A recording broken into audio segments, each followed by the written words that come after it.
I'm available to you. Oh, yeah. See?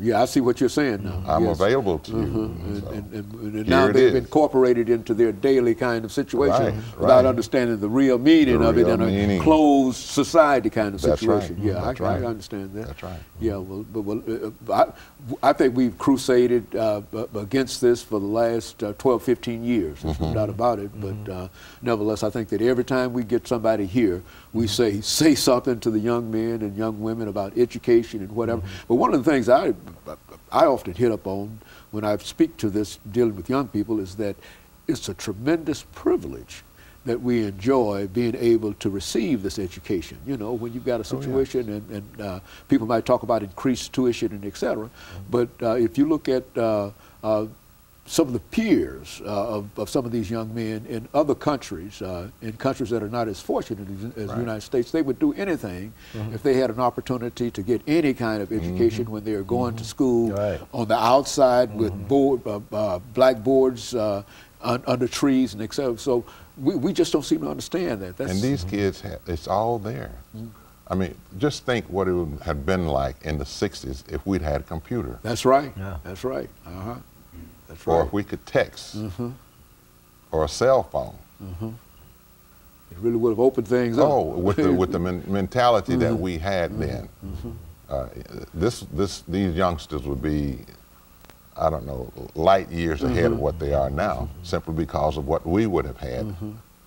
And so it's real determined. Well, what about this idea of mentoring? I mean, we talk about the need for mentors and et cetera. What do the two of you think about that? I think it's something that we need to take a little more seriously. Good.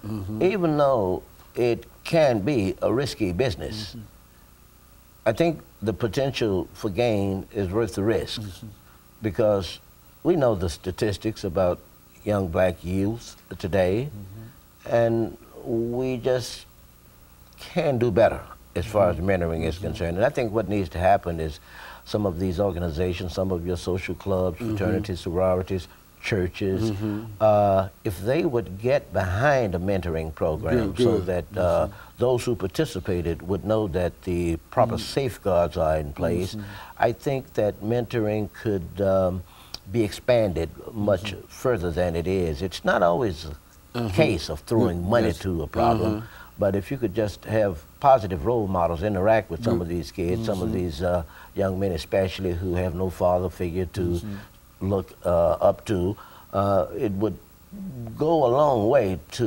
letting young African-American male know what it takes to be a man. Because the models they look at nowadays are not good role models for being a man. They often very not. We don't want youngsters to model themselves after the dope dealer, for example. Okay, good. So we've got to have some of these men out here who are responsible, sacrifice some time and spend time taking the youngsters to the baseball game or go fishing or just whatever kind of situation would work. Rip, we've got about 1 minute and 20 seconds before we end the show for today. Some final comments. Just about the mentoring. I just had an experience today where a young man invited me to his school, second grader invited me to his school, and he said, I want you to come to my show and tell. And I thought I was just going to be a guest at his show and tell. Didn't know what he was going to talk about. I was the show. I ended up being the show. And as a young man, I'm a part of, as the old Africans say, it takes a village. And I'm just a part of a village in his life.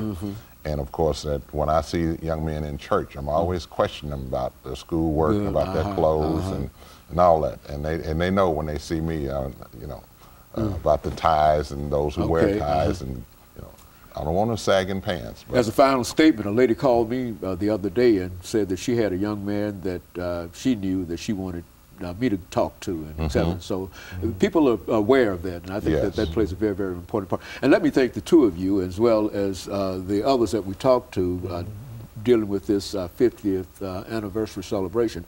And it's strange that it was 50 years ago. You know, it makes the two of you seem old, I would imagine, having participated in it. Okay, but let me thank the two of you for coming by. Let me encourage our audience to tune in again next week for another informative edition of Comments. Thank you and goodbye.